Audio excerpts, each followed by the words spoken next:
C'è una domanda che fanno solitamente durante i colloqui di lavoro. La domanda è: come ti vedi fra 5 anni?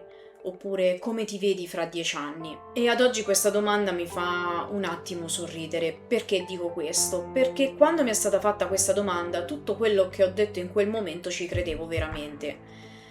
Che avrei fatto sempre lo stesso lavoro, che mi sarei trasferita nella città per fare questo, anzi per fare quel tipo di lavoro, e invece ad oggi quel tipo di lavoro non posso più farlo, anche perché il burnout, la paresi me l'ha impedito, nel senso di avermi dato un risveglio talmente grande per cui ho scelto di non seguire più quella strada lavorativa. Però mi rendo conto che quando siamo lì, quando facciamo il colloquio di lavoro, rispondiamo anche con una certa, come posso dire, dentro di noi c'è una certa emozione quando rispondiamo a questa tipologia di domanda e abbiamo una visione del futuro abbastanza roseo. Quando io però ho applicato questa domanda diversamente sulla vita sentimentale, mi ha creato un forte impatto. Io frequentavo una persona quando ero più giovane, quando avevo all'incirca 18-19 anni, che era molto tossica. Era un narcisista, non diagnosticato, che mi rovinava letteralmente la vita e io non me ne accorgevo. Fino a quando c'è stato un punto di rottura. Questa persona veramente me ne combinava di tutti i colori, mi tradiva in continuazione, mi rispondeva sempre male, diceva che ero grassa, che ero stupida e ovviamente soprattutto chi ha la paura di essere abbandonata non riesce a lasciare queste dinamiche tossiche, dinamiche che non ti aiutano ad avere una lucidità di quello che ti sta succedendo.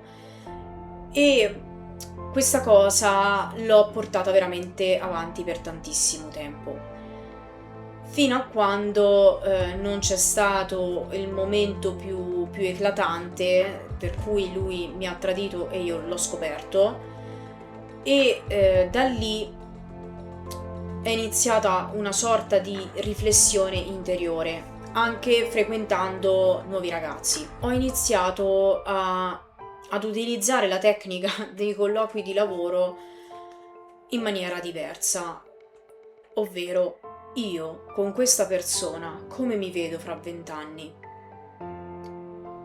Ma non facendolo nell'accezione positiva, quindi avremo un figlio, faccio un esempio, andremo a convivere in quella casa. No, la mia visione tra 20 anni era prendendo tutte le caratteristiche negative di questa persona, negative del rapporto e anche negative mie, e proiettarle fra 20 anni. Quindi ho iniziato a vedermi fra 20 anni.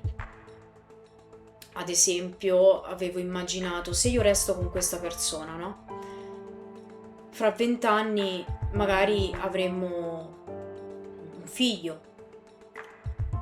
E lui, se io ho dei problemi, se io magari, essendo una persona che purtroppo a volte soffre di depressione, sarebbe rimasto a fianco a me, avrebbe aiutato mio figlio, nostro figlio scusate, non so, gli avrà cucinato un pasto, lo porterebbe a scuola, se ha litigato con un amichetto l'avrebbe aiutato. E lì è crollato tutto. Perché quella persona, nello specifico tossica, narcisista, non avrebbe mai fatto niente di tutto ciò. Anzi, se ne sarebbe andata e avrebbe frequentato un'altra ragazza, avrebbe lasciato me e il nostro figlio da soli, non ci avrebbe aiutato economicamente, non sarebbe mai stato un supporto su cui fare affidamento. Io mi sono detta, ma io posso continuare fra 20 anni a giustificare quello che lui fa, tradimenti, comportamenti tossici, sbagliati, il non avere una stabilità mentale, eccetera, eccetera. Ma questo ragionamento l'ho fatto anche con un'altra persona, che in realtà è molto buona, però non ci prendevamo caratterialmente, però non riuscivo a vederla questa cosa, fino a quando appunto non ho fatto il giochetto del come va fra 20 anni. E lì, anche lì, mi sono vista più che lui come persona tossica, mi sono vista io come spenta, perché non avrei mai avuto degli stimoli per come sono fatta io, di viaggiare, stimoli di creatività, cioè, me l'avrebbe molto spenti, perché lui per scelta sua giustamente fa una vita molto più che io personalmente definisco monotona, cosa che mentre io sono totalmente diversa. Io ho una vita per cui non c'è niente di stabile, nemmeno io. E quindi anche questo mi ha aiutato a lasciarlo andare anche quando ci siamo lasciati, perché avendo io appunto una situazione per cui mi attacco molto alle persone, per la mia indole di dipendenza, facevo fatica a metterlo a fuoco. E mentre questa modalità dei 20 anni, perché 20 anni sono tanti, 20 anni sono veramente, può succedere veramente di tutto. E quando noi lo utilizziamo, secondo me, perché appunto per la mia esperienza lo utilizziamo per avere una visione quando abbiamo dei dubbi sul prendere una decisione o meno, che in questo caso io vi ho parlato del contesto sentimentale, ma va benissimo anche nel contesto lavorativo, perché poi l'ho rifatto anche quando dopo il burnout e la paresi io non riuscivo a lasciare andare il fatto che io avessi studiato così tanti anni, aver buttato tutto nel cesso, mi ha fatto stare malissimo, malissimo, perché poi, a maggior ragione, avendo questi problemi nelle relazioni sentimentali, io avevo investito tutta la mia vita nel contesto lavorativo che andava benissimo, perché a me piaceva, a me rendeva felice e avevo tantissimo riconoscimento, mi rendeva veramente felice. Però poi, quando è arrivato il burnout e la paresi, io non accettavo il fatto che fosse finita, ma dentro di me c'era una spaccatura. Una parte si rendeva conto che non poteva più andare avanti in quel modo, perché i miei valori interiori erano cambiati e non potevo più puntare su quel lavoro. Io non potevo morire in quella maniera, appunto piena di rimpianti.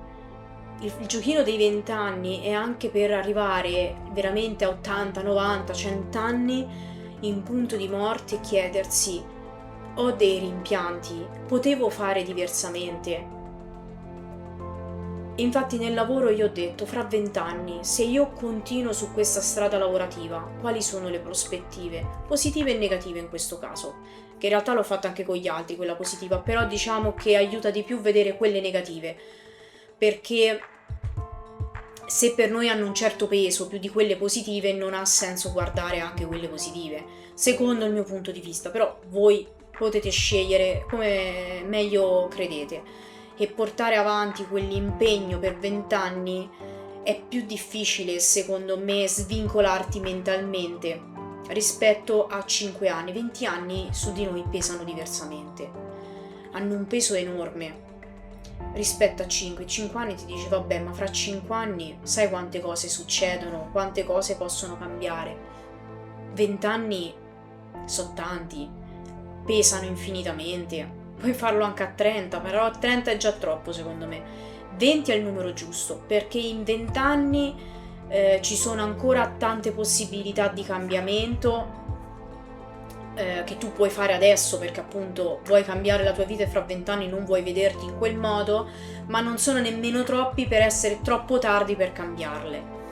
Credo che tutti noi abbiamo la necessità di metterci in discussione per poter non avere rimpianti nella vita.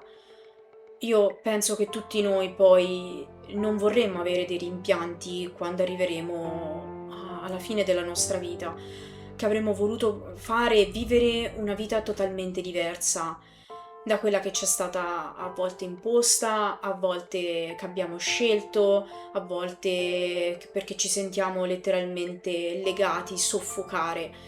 e quindi è giusto che noi portiamo avanti cose per cui ormai, per carità, abbiamo preso delle scelte, ma noi possiamo cambiare in qualsiasi momento, in qualsiasi punto noi della nostra vita ci troviamo, possiamo cambiarla, c'è sempre una soluzione. Non è una cosa che ci dobbiamo portare per tutta la vita, è perché pensiamo che sia così, perché la nostra mente ci fa credere che sia così. Ma noi possiamo cambiare qualsiasi cosa in qualsiasi momento, a qualsiasi età, in qualsiasi punto noi siamo arrivati. Non importa se voi pensate che avete 50, 60 anni, ormai non posso fare quello, non posso fare quell'altro, è perché voi ve lo credete che sia così. Non è così. Certo, questo non significa che non sia facile. È ovvio, è normale, bisogna prendersi la responsabilità, come io mi sono presa la responsabilità a 35 anni di abbandonare un lavoro che mi permetteva uno stipendio e trovarmi oggi a non guadagnare per poter conquistare la vita che veramente voglio e mi rende felice. E non è facile, perché a volte faccio fatica anche a registrare i video e mi dico che è tutto inutile, che nessuno mai li guarderà, che non riuscirò mai a farlo diventare un lavoro, eccetera eccetera. Però mi impongo tutte le volte di farlo, perché se non lo faccio io non può farlo nessun altro al posto mio e non posso cambiare la mia vita.